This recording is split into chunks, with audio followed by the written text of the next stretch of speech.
It's another lovely evening, and you're tuned in to Voices of the Millennials with me, Annamaria Amissah, your regular host. Tonight, we are going to again give you the platform where we can amplify your voices, concerns, and aspirations of our Mhm. own generation. Voices of the Millennials is going to be lit in here. So tune in or go online on YouTube, follow all our pages, our social media pages, and let's get on with it tonight. We are discussing self identity and cultural influence, how you know yourself, how you have come to the realization of who you are, and Yeah. how where you come from, your way of life, influences you in every decision that you make. Our guest Yeah. tonight is Sam Charles. He Yep. is a law student in the Yep. USA and an author as well. We're going to discuss with him what he does, how he came about himself, who he is, and what he Mhm. does, and his drive and passion, what influences that. You're welcome on the Voices of the Millennial, Sam Charles. How are you doing Yeah. tonight? Thank you so Thanks so much, and I'm doing fine by the grace of God. How about you? And special greetings to all my audience as well. Yeah. Wonderful, wonderful, wonderful. Let's just get on quickly. Let's find out from you who you are. Tell us a little about yourself and let us know you more. Okay, we have lost Sam Charles, No, I'm but I'm let me on now. just. Yeah. Oh, yeah, here I, now. I was sharing Great. it on my platform, so it has Oh, been okay, yeah. okay, perfect, perfect. Yeah. So tell us about Mhm. yourself. Tell us how you got to do law. What Yeah. influenced law? Okay. Yeah. Yes. Yeah. So most people, everyone knows this, but then I was born and raised in Ghana. I've lived in Ghana all my life, and in 2023 July last year, just last year, I had a chance to moved to the US after several visa rejections. And the main reason why I moved to the US was getting the opportunity to come and study law here because in Ghana, it's very difficult to get a law program to study because the entire country has just one law school. So they streamline the process, they make it a bit difficult. So they would get, quote unquote, the right people to get into law school. But compared to the US and Canada, it's a bit easier to read law. It's like you can read almost any program that you want. So I'm like, why don't I just move here and then study my dream program and then eventually become a lawyer? So yeah, that has been the vision and that has been the dream. Yeah. So you became Mhm. you skipped Ghana to become a Yes. lawyer in Yeah. the US. Yes. US is easier. Very easier compared to Ghana because in the US they don't really care about, I wouldn't say your grades doesn't matter, but then in Ghana, your grades is like the number one key factor to getting into law school or getting to read a law program. So in Ghana, you would have to get probably 6 A's or 7 A's out of your 8 courses. But then in the US, I had a grade D in my core maths, and I still got in. Not even just one school, like so many schools. But then in Ghana, there's no way you get a law program with the grade that I had. So I was like, Mm. if I would waste my years in Ghana not pursuing my dream course, why don't I just relocate to a country which would be willing to accept me and then just continue from here? Mm. How easy was that? I mean, apart from the visa rejection, Yeah. which you made quite clear Mhm. on Yeah. your Yes. TikTok platform, Hmm. how easy was it? Trying to enroll in the Hmm. school in Yeah. terms. I mean, I know a lot of Hmm. students in Ghana would Yeah. want to do that, but Hmm. financial barriers are Yes. always the number one chapter. Was it Mhm. was it easy for you in terms of finances?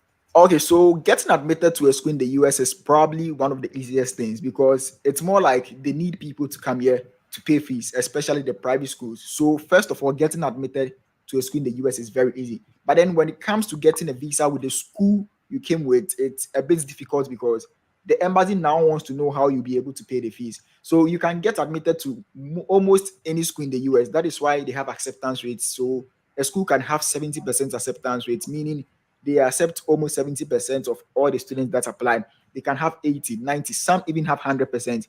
And most of these schools have a law program. Most of these schools have a political science program. So getting admission is not that difficult. But then getting the visa with the fees and everything is the most difficult part. But when it comes to finances, it's a bit expensive to study in the US. Not even a bit, like it's actually expensive to study here. US is a very expensive place. So that is when scholarships has to come in place. So you would have to find a school that first of all is willing to give you the program that you want to study.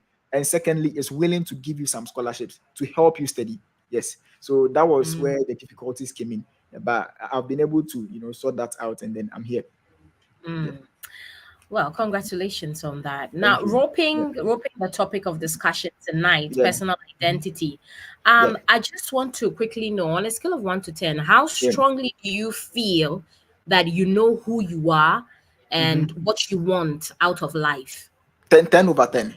It's a bit complicated because most people don't really know who they are in life. They don't really know who they want to become. And this comes out from listening to people. So growing up, they said so many things about me. And when you eat these things up, when you hear teachers saying this about you, teachers telling you that you're not going to be enough, you're not going to amount to anything in life, which they told me, and you start believing in these things, that is what shapes your identity. But once you get into self improvement, you start to learn about yourself, you start to study about yourself, and realize that this is who I'm truly are, who this is who I am truly.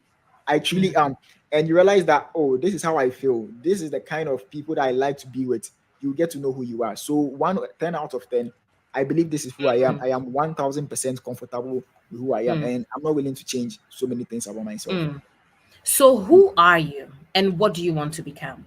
Okay, so everyone knows this, but I am an author and 100% I want to be writing books. I want to be reading law and become a lawyer eventually and writing books. So I want books to be part of me. Like the legacy that I want to leave is he was an author. Like how people came into this world, he wrote these books, this amount of books. That is who I want to be. I'm not willing. Mm, I'm not willing to change who I am because he writes too many books or his books aren't good or this or that. This is who I want to become. I want to be an author and I want to be a lawyer. And there's nothing that can change my mindset. This is who I want to become. Yes. So, I know you've written a book, Yeah. and I would want to, I know it's for Mhm. sale. Yes. Mhm. I want you to use this platform to tell Yeah. us just a little about your book The so book. that Okay. we can get the interest to go Interest. grab your Okay. book. Okay, so the book is titled Bittered and Battered, and it's about rejection, disappointment, and bitterness. And these three things come together: rejection, bitterness, and disappointment. When you get disappointed, that is when you become bitter. So I've been rejected so many times in my life, even aside the visa rejections and school applications and stuff. Growing up, I never fit in. Almost girls rejecting me, your own friends rejecting me, and all that. And it's something that most people can't even handle.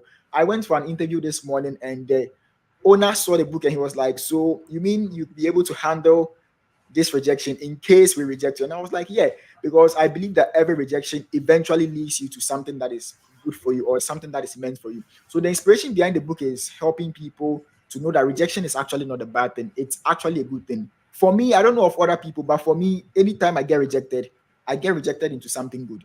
Anyone who ever rejected me, I ended up having something way better. Any job that rejected me, I ended up having a better job. Any school that rejected me, I ended up having a better school with a better offer. So I want people to know that rejection is actually not a bad thing. It's actually a positive thing and it's God's redirection. It doesn't mean the book is too, churchy and all about Christian and all that, but it's like it gives you the biblical vibes and also the practical vibes. So how to deal with Mm. rejection, how to deal with bitterness, and then how to deal with disappointment. Yeah. Being a lawyer and being Mhm. an author, do Yeah. you intend to fuse the two, or it's just going to Mhm. be two different professions doing their Yes. own Okay. things?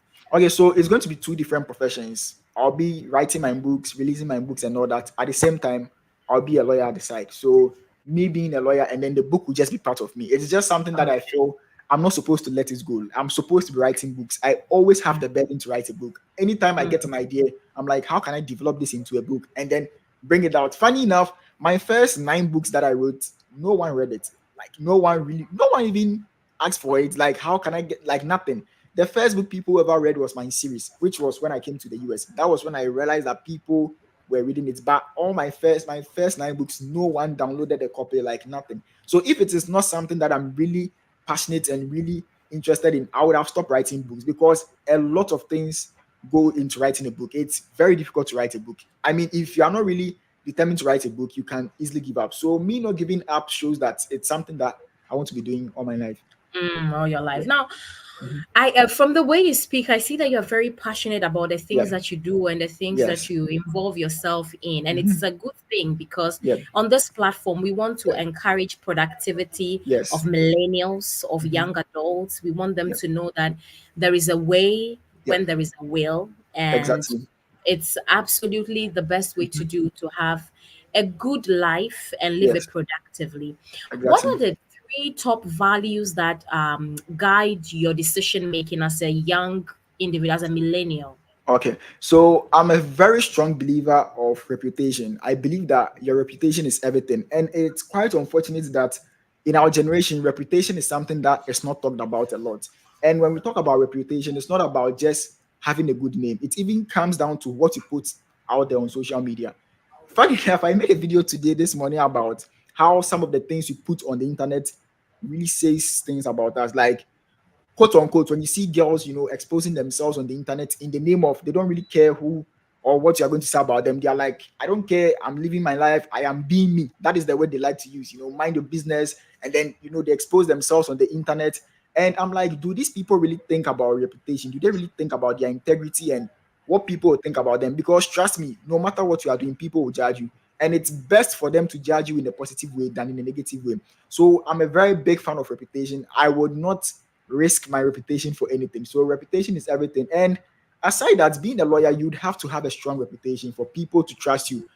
I've applied for so many jobs and they ran background checks on me. It's not even like me being a lawyer, but then like reputation is like the core or the fundamentals of life. You have to have a strong reputation. So reputation is my first or my core value. The second thing is about being diligent. Okay, so being diligent is almost like being a perfectionist. I'm not a perfectionist, but then I believe that I'm supposed to be diligent in everything. As a Christian, the Bible talks about being diligent in your ways, and then you'll be standing before great men. So I believe in being diligent in almost everything that I do.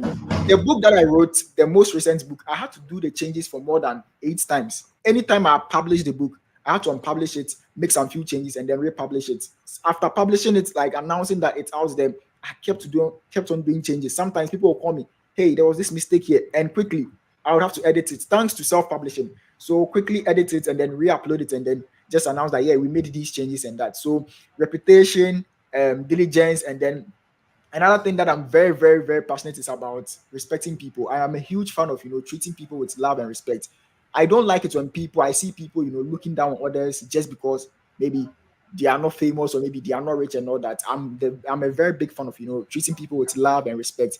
And then yeah, these are my top three core values. Yeah. Is this what defined your decision to choose law? Yes. Okay. So the reason why I chose law is actually two or three different things. So law is something that I want to do. I don't see myself doing any other thing. Like if there's something I could do for free, that is to become a lawyer. Like I'm willing to be a lawyer for free. Yes. And it's actually started back in high school. I used to become like a lawyer for people when I had friends that would be bullied and then I'll be speaking up for them. I'll be talking for them. Why would you have to do this? I was like a lawyer to them. I remember back in Ghana primary, there was this guy who had an issue and he couldn't speak for himself. You know how we have people who were very quiet in class, shy type, and then Yeah. we were accusing him. And I stood up for him. I was like, no, I'm not going to watch you guys do this to him. I was like defending him. And then it gave me the vibe that I could possibly be a lawyer one day. Aside that, I liked talking in court. Like I always daydream of talking in court. I remember when I was in Ghana. Talking in court. Yes, yes, in court. Okay. And there've been this is very funny, but there've been times when mostly when I'm alone, I act like I'm talking. Like it's like I'm talking in court. Like I speak as if I'm in court when I'm alone. When I was in Ghana and I was working at Ministry of Finance, it's opposite the Accra High Court. I remember I would run away from the place I was working, the internship site at the Ministry of Finance, walk to the Accra High Court, go to criminal courts, and then just go and watch how cases are done, watch how people, were having court cases and just be witnessing it just because I know that one day I'll also be there and hopefully I'm on that part. Yeah. Yeah, these are That's what wonderful. influenced my Mm, decisions. Yeah. yeah. Do you by chance love the series Suits?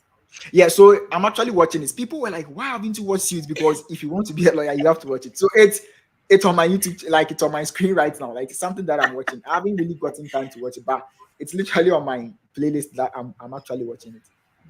So now when you, I mean, let's try to link social Mhm. self-identity Yeah, with cultural influence. Do you good. think that your cultural Mhm. lineage Yeah. has influenced your self identity or who you identify yourself to be now? Very true. So I'm a Christian. I think Christianity is like a culture, and Okay. almost everything that I do, I try to align it with my culture, which is Christianity. So even in Okay. my books, I'm sometimes biased when it comes to saying certain things because I make sure that it's in alignment with the Christian culture. And coming to the US, it's a bit tough to be yourself, especially when you're in a country where it's like freedom, you can't speak against these people, you can't speak against that people. And Mhm. it was a very tough one for me because I have a book on dangers of sexual sin, which talks about, homosexuality and all that. I'm not really having a strong stand on homosexuality, but then I remember when I published that book, I had a lot of backlash from people in America. They were like, you can't speak against this, you can't speak against that. Some were even unfollowing me. But I was like, that is what I believe in. The same way you don't believe in it, that is the same way I believe in it, that this is not right or this is not wrong. So I don't think, I think for me, my cultural beliefs has been shaped because of Christianity and nothing can change it. When I came to America, I've been made fun because of how I look. In America, people normally have their dreads with their earrings and all that, but it hasn't Yes. changed me. That is my belief. My belief is Mm, I'm not supposed to look this way. So nothing can actually change it. Yeah. mm. Now, when you say your culture has shaped you, Yeah. for example, let's imagine that you have this case, and Yeah. are you in the first place? Do you want to do criminal law? Are you Okay. specific? I'm very interested in criminal law and immigration law. Yeah. Oh, criminal and immigration law. Immigration, yes. Okay, so have you ever thought of the fact that maybe you'd get or chance on a case that you need to do and it involves you lying or defending a bad person? Okay, that is why I actually want to do criminal law because I'm like, it will be a very huge accomplishment for me to, be able to defend someone who actually did the crime, and then me being able to defend the person to the point where the person feels like they have a second chance. Imagine someone committing murder and me successfully helping the person not getting jailed, and then the person will be like, because of you, I also get a second chance to, leave instead of being jailed for life. They get a second chance to leave and then change their life. It will be like a huge accomplishment for me. So in that case, I wouldn't call it a lie. My inspiration behind becoming a criminal lawyer is it's a bit funny, but Jesus Christ is a lawyer, right? He's at the right side of the Father defending us. And it doesn't mean that he's lying for us. He's defending us. So that is the same way I also want to be defending people. Yeah. Interesting. Interesting. We could Mhm. go on that, but Yes. let me just move Yeah, on. I understand. Right. Mhm. So with your parents, your Yeah. family, Yeah. how are you getting the support in everything that you do and what you stand for? Okay, so in the beginning, they didn't really understand most of the things that I was doing, especially when it comes to social media. I used to post everything. Like I post almost everything that I was doing. Like if I'm excited about something, I post it out there. But then they weren't really in support of me posting almost everything that I was doing. I remember when I went to the United Nations in February and I posted a video, like a vlog of like how the day went, the UN, and people were insulting me like something that I attended because I was like, I'm representing Ghana. People were attacking me that I'm showing off, you are posting everything about you. And I told my parents, but then they were scared that people saying this is like, it means like they are actually speaking the truth. It's like people are saying that you are posting too much and they are scared. They are like, if people are saying it, then it actually means it's true. They were worried that I'm posting everything. And especially when you travel from Africa to America, African parents are worried. They are like, our friends said they saw you on TikTok. Please go and delete that video. Please do this. Please do. And I was like, no, it's an online portfolio. People would see your online portfolio and they'll be like, hey, let's collaborate on something. People will see your LinkedIn and they'll be like, no, I'm interested in getting to know more about it. It's online portfolio. So they didn't really understand me in the beginning, but now they are getting to used to all these things. They are getting used to all these things. So yeah, in the beginning, they didn't really like me posting out there, talking about my goals, my dreams. And that is why I even stopped making YouTube videos because in my YouTube videos, I'll talk about how I want to be doing this and that. And they'll call me, you shouldn't have said this in your video. You shouldn't have posted this. You shouldn't have made everyone know this. Go and delete that video. They've had me delete so many videos from my TikTok because they were scared people will find out. So yeah, they didn't really Mm, understand in the beginning, but mm. yeah, And they'll get with used to it. your yeah, and with your any culture shocks that you have Yeah, faced whilst you a have lot. gone there, tell us Mhm. about them. Okay, so one of the cultural shock that I experienced in the US is that not everyone is going to be your friend on the first day. So in Ghana, I don't know of other countries, but in Ghana, when I meet you for the first time and we talk, we've built a relationship. The next time I see you, I would have to greet you. I can't just ignore you. But then when I came here, and I had a group presentation with this friend of mine. We sat together for about 3 hours, had a presentation together, spoke, did everything, submitted the assignment. The following day, this girl saw me and she just passed by. She saw me, looked at, and I was like, did I say anything to this girl? Like, did I do anything to her? I didn't really understand what was happening. The next time she saw me, she ignored me. She acted as if she doesn't know me, totally ignored me. So I sent her a message that, hey, did I offend you in any way? And she was like, oh, nah, we are good. And I'm like, how? And they were like, yeah, that is how it is over here. When you finish something with someone, let's say you had a business with the person and then you are done, that is it. They don't have to talk to you necessarily. They just pass by. So that was the biggest cultural shock that I experienced since I came here. I was so shocked that I'll be with you for hours, talk to you about life and everything, and then the next time you just ignore me. It was crazy. It Mm, was something that I was really, really shocked. Yeah, I mm. was very And shocked. is there anything that, is any cultural situation that may or has already Mhm. affected maybe the way you used to think about something, the way you used to Okay. view certain things? Yeah. Okay, so it's the one of the most sensitive topics, that is the LGQDT, whatever, right? So initially when you are back home, you tend to judge them, say so many harsh things to them and all that. But when I came here and I started having friends who were actually one of them, I'll ask them, yo, why are you actually, like, why do you support these people? And they were like, that is how they feel, that is who they want to be. It's like they are left-handed people. You can't force them to be right-handed. So me talking to them and then getting to know them, I was like, okay, maybe that is how they were born. It's not something that they decided, because I don't believe everyone will decide or make the choice that I want to be with this kind of person. It's like they feel like that is who they are. That is what they want to do. It's like they were born with it naturally. So it's not like they are trying to, change themselves and all that. But it's like they were born with it naturally. So I'm not really judgmental when it comes to those people. It's something that really shaped my mindset. Getting to talk to people who were actually part of them and then knowing how they feel about it. Mm. Yeah. So do you think that there would be a point where Mhm. family expectations or Yeah. cultural Mhm. barriers are going to, you may have to compromise Yeah. on certain personal Yeah. decisions and personal goals Mhm. that you have?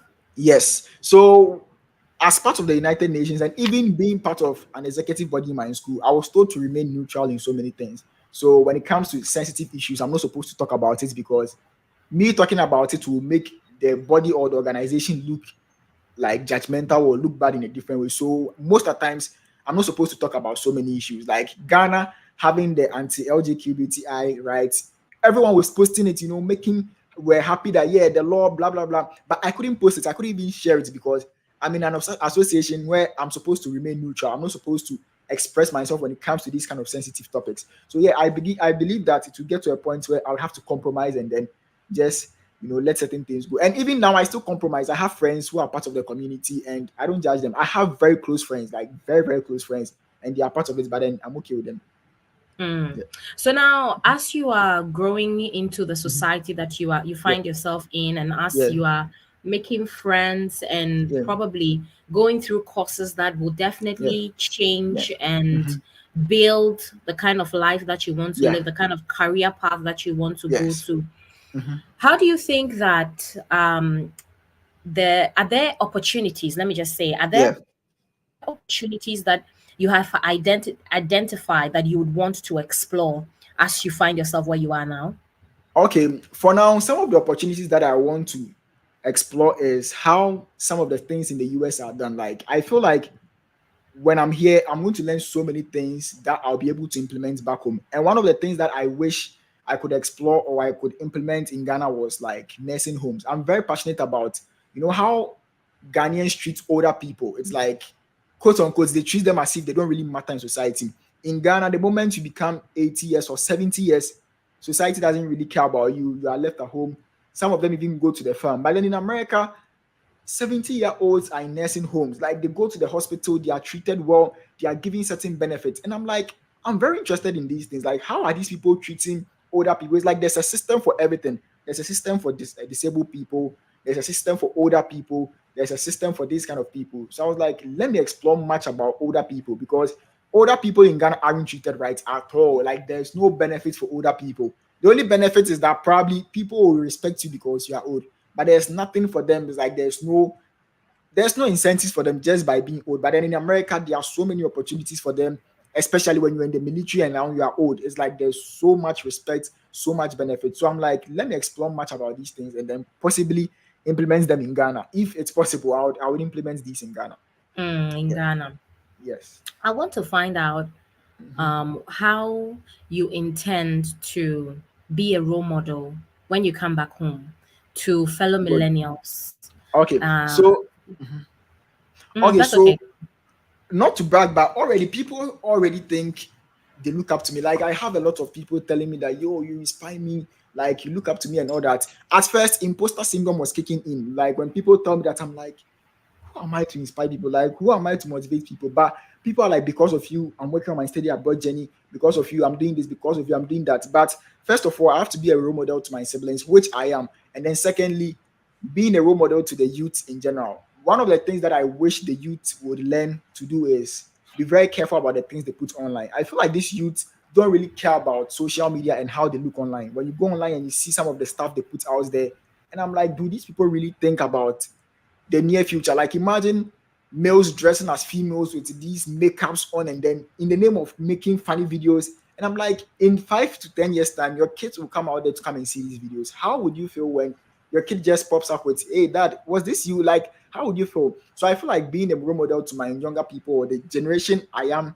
is something that is like, it's going to be very huge for me, but then I can eventually make it. Like inspiring people in the positive way, letting people feel like you can make content on social media without being weird, without being cringe, like making cringe videos and stuff. So I feel like I'm on that part as well. Yeah. Mm. When it comes to social media and how it's being used, every Yeah. field has a way that they can Yeah. take advantage of social Yeah. media. Your field, where you are in now, how do you Yeah. think that you can positively use social media, and how can you motivate Mhm. others to Yeah. also make productive use of social media, Yeah. not just for fun? Fun. Yeah. So there's this tradition that I have where every morning I post something inspirational on my page. Like if I would post a meme on my page, I'll prefer to post something that would inspire people, something that would make people feel like there's hope for them, something that will make people feel like, yes, their future can be better, like everything can be fine, rather than just posting a meme that would make them laugh for like 30 minutes or just 20 minutes. So I feel like that is one of the ways that can inspire people. Let me see what I had on my Instagram this morning. I think this morning I posted something relating to, okay, I actually post on thread. So this morning I posted something about, one second, I posted something that, okay, so if you think you are standing firm, be careful that you don't fall. It's in the Bible, First Corinthians 10:12. So most people are very complacent. They feel like I've been complacent before. So most people feel like, yeah, my life is moving on well, I'm making money, yeah, everything is fine. But then eventually something will happen and then they'll fall. So something like this would go a long way to change the mindset of someone. Someone will see this and they'll be like, oh, I need to be careful about how I do my things. I need to be careful about how I live my life, because he who thinks he's strong should be careful lest he fall. So this thing will go a long way to shape their mind and then inspire them and make them live a life that would make them feel like to become humble. Yes, that is the word, to be more humble, rather than just sharing memes and comedy videos for them to just laugh for 30 minutes and then they are done. So yeah, that's how I feel I can positively impact my people in Mm. social media. When it comes Yeah. to professional growth, Yeah. or trying to Hmm. build a career and a Yeah. career path Yeah. that is going to be a good one for a life Hmm. well lived, for example, Yeah. there are people that advise that we do set career goals. Yes. Have you set career goals for yourself? Okay, for now, no, because I'm open to exploring more about my career. So, for instance, when it comes to law, I have an interest in law, which is criminal and immigration, but I'm still open to other areas of law like family law, other opportunities. And the reason why I'm saying this is because maybe 5 years to come, criminal law wouldn't really be a thing. Maybe the crime rate will reduce, or maybe immigration law wouldn't really be something huge. And then maybe business law will be like the hot cake. So yeah, I have to just shift my mindset to that area. So I'm open to learning about my career, expanding, and then just prepared to move to any area of my career. Yeah. Are you someone that takes initiatives? If As in, so, let me know some initiatives that you have taken as growing up. okay, so I've been more involved in community service, like helping people. We've been doing donations back home. When I was in Ghana, we used to do a lot of donations and all that. But I'm planning on doing something like in some years to come, where when I go back to Ghana, I would go and teach, not even teach per se, but then I'll visit high schools in Ghana and talk to the younger people over there. Because I feel like in America, there are a lot of career counselors over here. There are a lot of coaches over here. Even in my school, there are career counselors over here where you can just go and visit and then talk to them about your career. But in Ghana, there's nothing like that. We don't have career advisors. You don't have anyone you can talk to that, oh, this is the path that I want to go. What should I do? What should I do? Nothing. But then in Ghana, it's like there's no one. There's no one to talk to. You are lost. It's like the system is go to high school, complete, fight and get a university in Ghana, and then struggle to get a job. It's like there's no career counseling. So I feel like when I visit Ghana, maybe some years to come, one of the projects that I will undertake is me visiting high schools, not really universities, but then high schools would be like my target. Visit the people in their final years, talk to them about how to actually find your career. Because trust me, 90% or 99% of people in high school are lost. They don't really know the career path they want to take. So this is an initiative that I'm willing to take. But for now, I don't really consider the things that I've really done as a huge initiative. It's something that I'll probably look into some years to come. Mm, mm.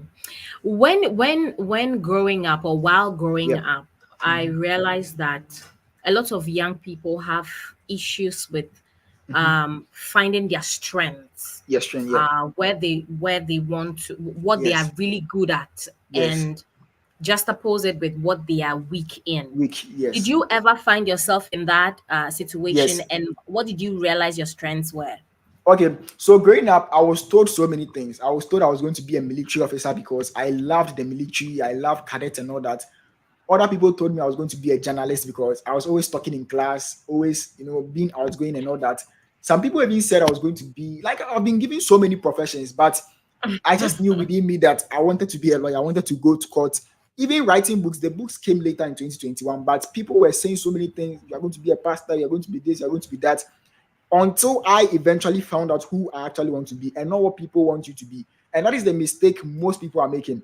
They actually want to be who people want them to be. Like when they are creating content, people want you to be creating these kind of content as to what you yourself want to. So growing up, I was told I was going to be a journalist, I was going to be a rapper because I was always making noise in class, like shouting, dancing, jumping, and all that. But then within me, I knew that I wanted to be in court. I wanted to be a lawyer speaking for people. Yeah, I wanted to be something related to speaking. Yes. You know, yeah. Mm-hmm. There are some people that feel like they are good in something, and so Yes. they wouldn't want to go to school. Cool. Yeah. They feel like they can feed off their talents, Their talent. they Yeah. can feed off what they are good at, Yes. and without not necessarily going to school. What Going to would school. be Yeah. your advice? Okay. So my perception about school is that irrespective of how bad or time wasting you feel school is, it adds like a reputation to your name. It adds like some level of respect to you. So let's say you could be a musician or you could be a very successful rapper. People would respect you. People would still treat you as a celebrity. But then there's this special respect that comes with maybe being a bachelor degree holder or a master's degree holder and then being a rapper. It's like it comes with this kind of respect. And people, run with this narrative of, you don't need to go to school if you want to become a rapper. But I feel like everyone needs to go to school because your level of thinking is very different when you don't go to school. And I've realized something, even in Ghanaian musicians, that the people that really go to school, the kind of things they do online is very different from the people who didn't go to school. And it's very clear. You'd see that those who couldn't even go to college or even dropped out in high school and entered music, the kind of approach they use when addressing social issues is very different from those who completed university. You see those who didn't even attend universities coming out to insult, using profane words and all that. But people who went to graduate school, like did their master's degree, when they come out to address issues, you could clearly see it's like this person is a very educated person. So personally, I feel like working on your dreams, working on your goals, your talents, you can work on your talents and everything, but school would shape your mindset. Like school will make you, it will put this reminder on you that you're a graduate student, you can't be talking this way. You're a master student, you're a PhD holder, you can't be talking this way. Even though you have your talent, you can be a musician, a rapper. This is the lifestyle of rappers, this is the lifestyle of actors. You went to school, it has that kind of respect and then level on you. So yeah, for me, if you have a talent, if you have a gift, utilize it, but then always make sure that you go to school to get that reputation on you. Yeah. Mm. Mm. So it's evident that Yes. you have been able to Yeah. identify yourself. Myself. Yeah.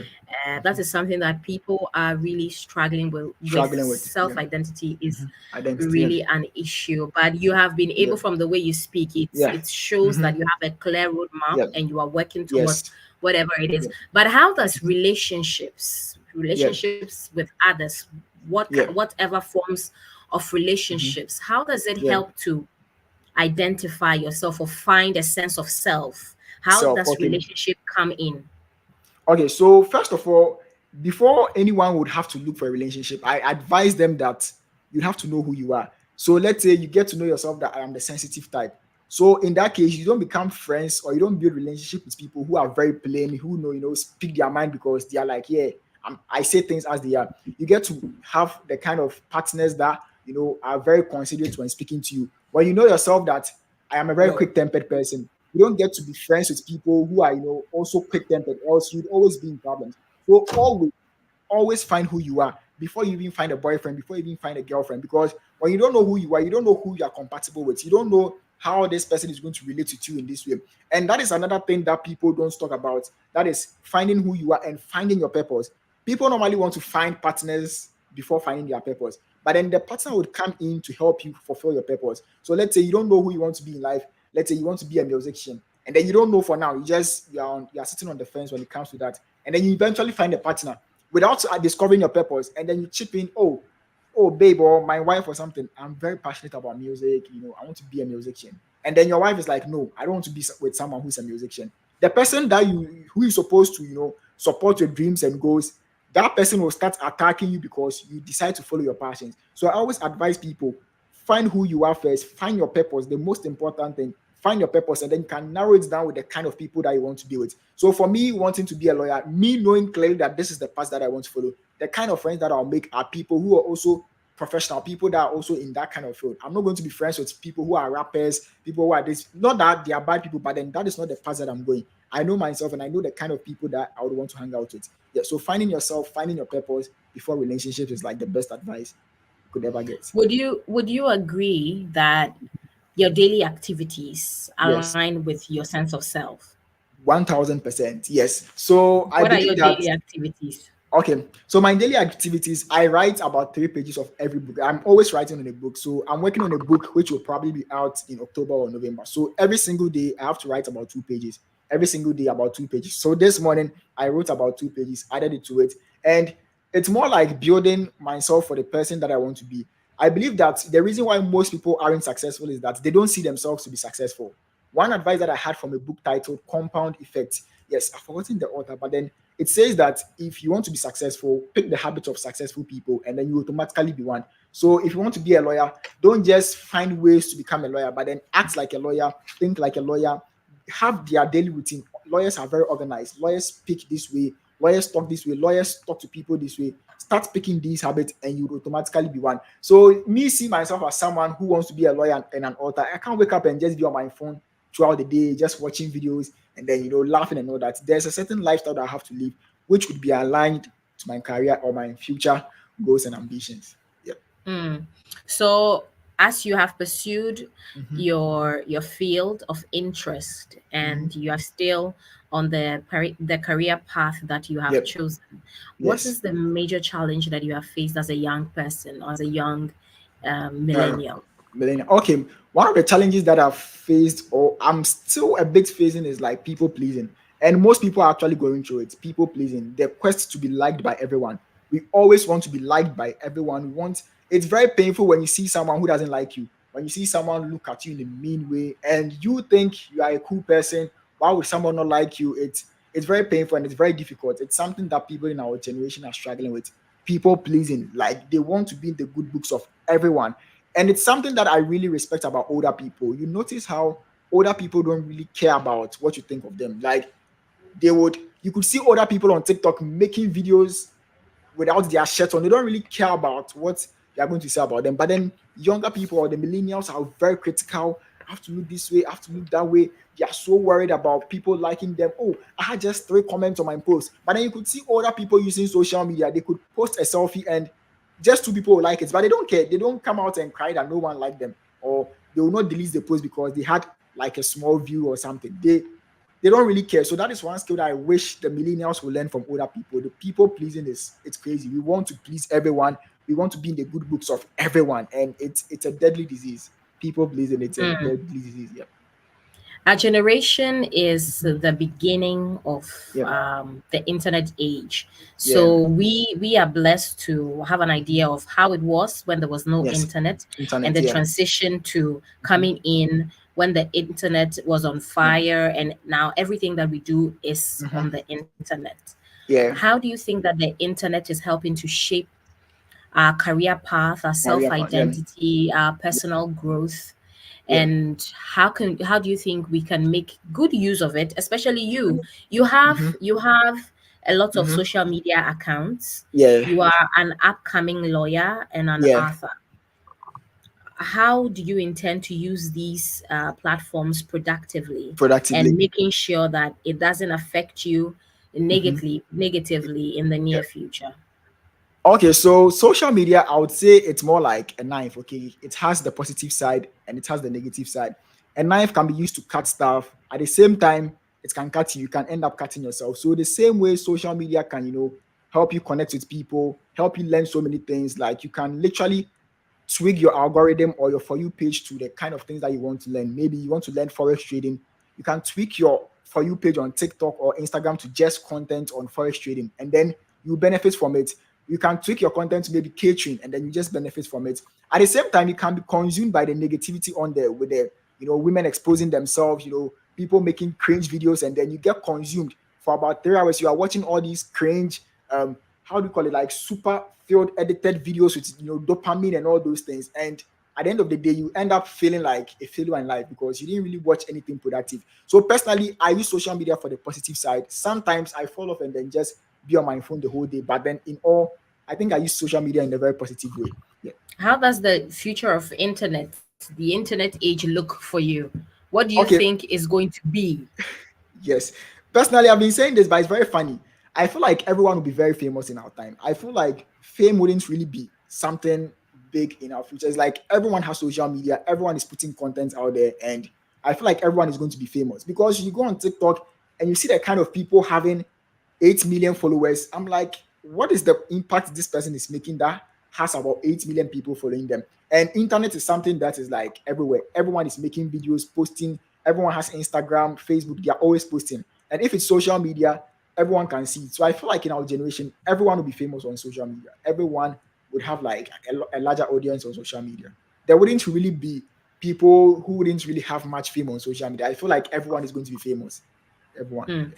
You're tuned into Mhm. Voices of the Millennials on Love Bay Radio. We're speaking to Sam Charles, a student lawyer in the USA and an author. Sam, so I mean, looking into the future, are Yeah. there any specific areas that you Mhm. would want to focus on? Focus Mm. on as you grow Yeah. up, as you Mhm. build yourself, Yeah. and as you launch yourself Yeah. into the professional path. Man. Are there any areas that you want to focus Yes. on in terms of personal growth? Okay. So personal growth. I'm one of the things that I'm really struggling and working with is like imposter syndrome. I feel like I don't really deserve most of the things that I get. Maybe when people show me respect, when people show me love, I sometimes feel like I don't deserve them. Like I feel like you are not ready to be getting all this respect from people. You are not ready to be getting people talking to you, people showing love. It's something that I really wish I could like eliminate totally from my life. It's something I'm working on. I've said it so many times that I struggle with imposter syndrome. I feel like I'm not enough. I feel like people are better than me. I'm not worthy yet. That is the word. So that is something that I'm looking forward to be able to eliminate imposter syndrome. When I meet people in high places, it's normal to be shy of people who are, successful and all that. But mine is terrible. Like I feel like they are extremely high and then I'm very, very low. So it's something that I'm hoping I'll be able to eliminate and work on. Yeah. Mm. I have a few questions for you. Yeah. Some Yeah. messages have come in. Yeah. Listeners want me to ask you a few Hmm. questions. So one Yeah. is saying, "Hi Sam, I'm Yeah. really inspired by what you have shared with us today. Yeah. I would want to know if Hmm. if there are any factors that your family has raised to Hmm. impact the future of the career of any decisions that you have made." Couldn't really get that. Hmm. If your family has raised issues that Yeah. impact your career, that has Yeah. impacted your career in the time Yeah. being. Yeah. Okay, so my dad had doubts that I would be able to be a lawyer because he thought I couldn't keep secret. And it's very funny because one time I think he gave me his phone and then I mistakenly gave the password of his phone to my younger brother and he was very angry. He was like, "You want to be a lawyer, and you give my password to someone." You know how African parents can explode and be saying all these things. So it left me with some doubt. Like, my mom didn't really doubt that I could be a lawyer because she knew that I can be it. But then my dad had issues that you want to be a lawyer, you can't be acting certain way. You have to work on this area of your life and all that. But I didn't really have a problem with they fighting my dreams and all that. They were like, if you want to go for it, you can do it. You're going to support you. But then you have to work on certain attitudes about you and certain characters if you want to be this kind of person. So I didn't really have a backlash from my parents when it comes to the career that I want, except social media. With the social media, they had a huge issue with it. Like, me coming out there to post so many things about myself, they didn't like it. That coming out to post that you're in the plane, you are traveling abroad, like they were very, very disappointed in that. Mm, So, but then eventually I had to explain to them that it's an online portfolio that I'm building and it's normal. We are in the social media age. That is how you get to connect with people, and that is how mm, you build your online portfolio. And then they were okay with it. But apart from that, they've not really fought me when it comes to my dreams. mm. Yeah. I have some more questions here, but Yeah. just to chip it Hmm. in, I just want to Yeah. find out from you as a millennial, how are Yeah. you dealing with the older generation? How are you making them like your Okay. parents? How are you making Yeah. them understand the Yeah. age that we are in, and how Hmm. is that Yes. affecting your Yeah. relationships and of With them. course Yeah. your growth as an Yes. individual? It's very difficult dealing with the older generation. I'm hoping maybe one day I would write a book about how older people don't really understand the younger people. It's like they have a very closed or fixed mindset. They don't really understand so many things that we do. And I've had parents like that. My parents were the typical, they don't really understand. They are like, go this way. You are not supposed to, say certain things on social media. Not like negative, but you are not supposed to say certain things that you've been through on social media. What if witches are watching you? Maybe they saw that you are doing this, they are going to attack you. It's like they have the very traditional mindset. And I have to explain to them that the same way in their generation, they had this kind of dressing. When they show you their old pictures, you could see certain dressings that they had, and you'll be like, how are they dressed this way? That is the same way in our generation. We have certain things that is a normal thing. It's like a trend. It will pass. Older generations will come and then they also go by it. But in general, it's very difficult convincing the older generation. Like, their mindset is so fixed. It's very, very fixed. It takes a lot of, I would say that results is one thing that would prove them wrong. So when Yeah. you show them that you want to be a content creator and then they are fighting you, they are doubting you, and then you break through, you actually make videos, you inspire people, and then the feedback is very positive. It's like you are killing their doubt. And then, yeah, that is one thing that I did, like showing them the results that, What yo, about if you are making money? What okay, about yeah, if you are if making money? yes, that is also another thing. It silenced them. So when you show them that, oh, I made this amount of money from social media, people are buying my books because of social media, people are seeing this because of social media, it's like, okay, fine, okay, then it's actually a good thing. But then when you don't really show them the results, they don't really see any impact that you are making, then they'll start fighting you. Delete this, delete that, delete this, delete that. Yeah.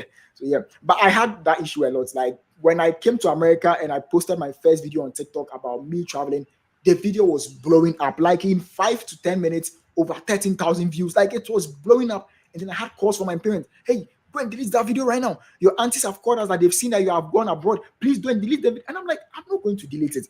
Go and delete it right now. You don't know what you are going through. And I'm like, what is happening?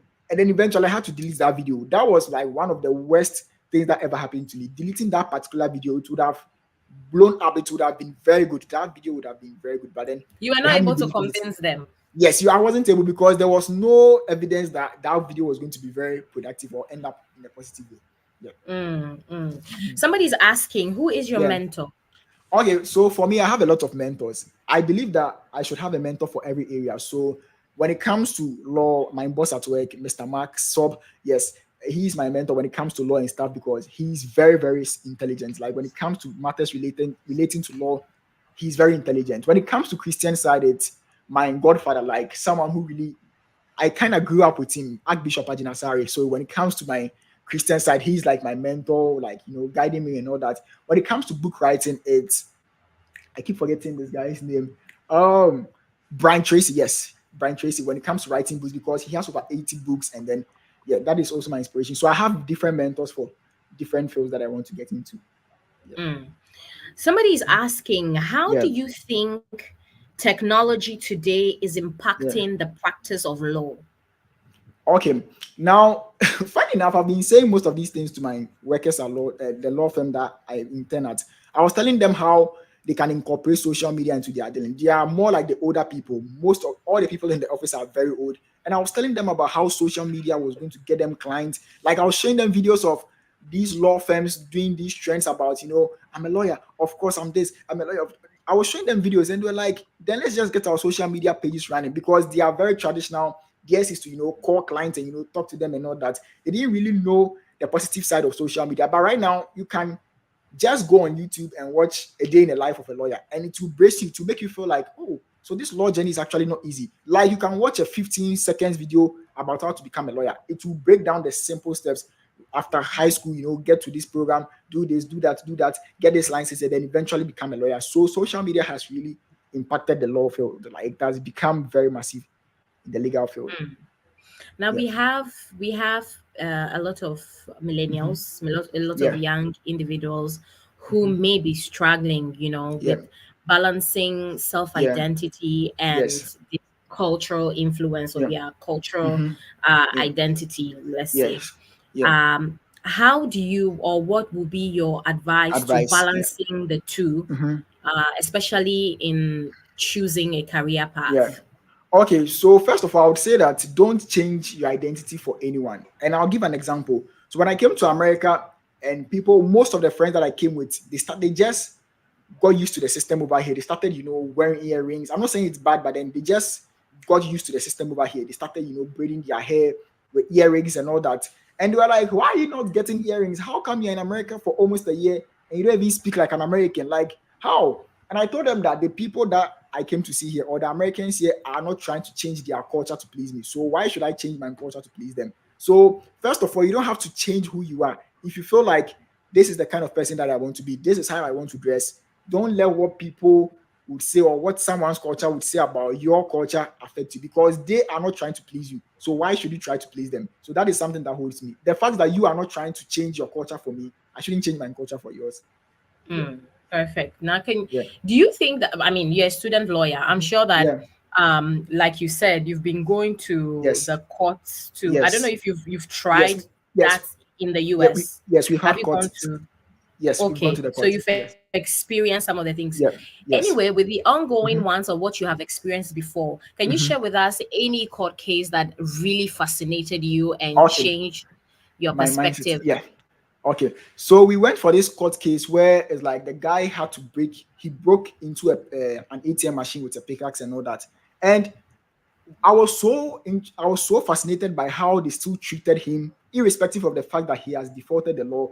They didn't treat him like he was a bad person. They didn't treat him like he was a terrible person. To the point that when he came to the court in handcuffs, they still treated him with love, respect. Like he was able to ask questions in the court. But then I've been to a court in Ghana, and when they gave the judgment, and this corporate or the person, the victim was trying to speak up, they shut him down. They were like, "Hey, sit down." And I was like, how come these people, he is someone who broke into an ATM machine, like it's a huge crime, like he did something terrible, but then the lawyers were so nice to him, they were smiling at him, treating him with love and respect. And I was like, wow, that is something that really fascinated me. The fact that you've committed a crime doesn't mean you are less of a human. You are going to face the law, everything, but then they don't treat you that you're a criminal, so we are not going to respect you, are not going to talk to you this way or that way. So that is one thing that really, really, really fascinated me when I came here. Mm, Yeah. mm.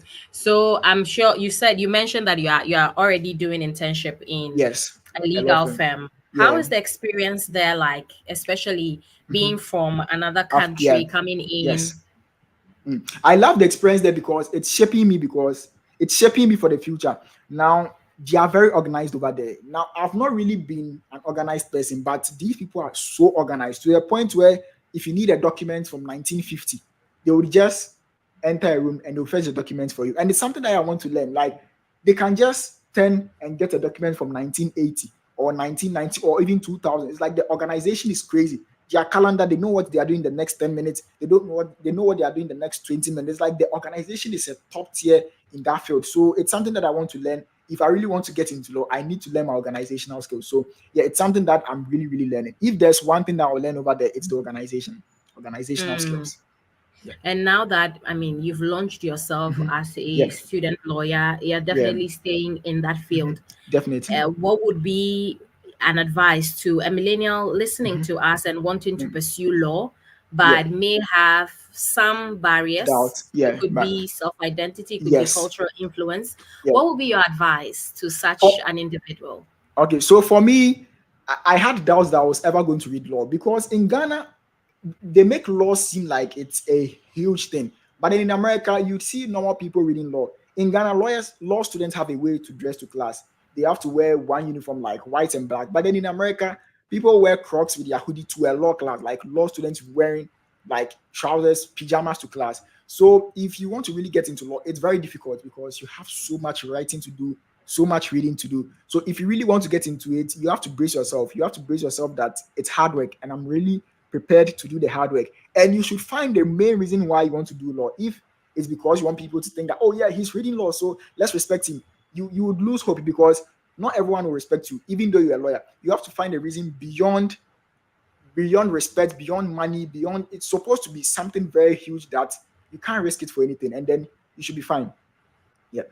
If you had Mm-hmm. one day Yeah. to change something in Mm-hmm. the industry, in the law Industry. industry, in your Yeah. field, Mm-hmm. what would be that one thing that you would change and name after you? Okay, so I'll let me make it with Ghana, because I'm from Ghana. So if there's something I would want to change, is to build a lot of law schools in Ghana. It's terrible. It's I always tell people in America that you guys are blessed that you have about 2,000 law schools. In Ghana, it's just one law school. And I just don't understand how a whole country has just one law school, which is, it doesn't make sense to me. So the whole year, maybe over 200 people are reading law from this university, another 200 from this university, and then they select just 400 people for law school.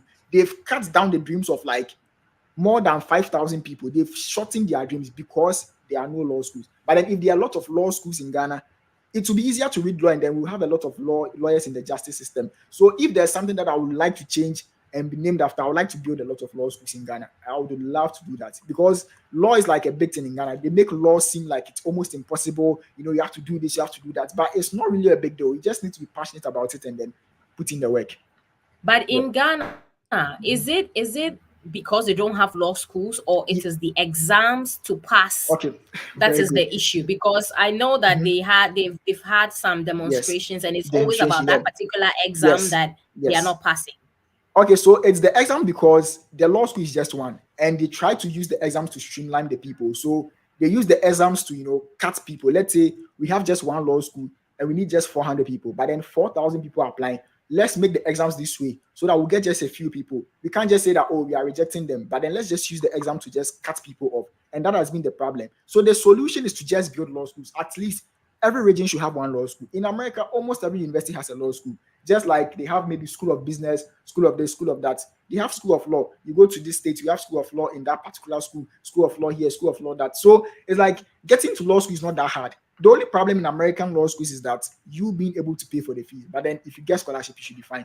But in Ghana, just one law school is like, it doesn't make sense to me at all. If there's one thing that I would like the government to do, they should build more law schools. They should, because they are cutting the dreams of a lot of law students. I have friends who did law in Ghana and they are at home because they didn't pass their law exams. They said, oh, they didn't pass, and then they have to wait for another year, and then they're just wasting time at home. Yeah. Mm. Sam Charles, it's been Yeah. wonderful talking to you. Just say something inspirational for our millennials listening Mm-hmm. as we sign out on this very interesting interview that we have had with you.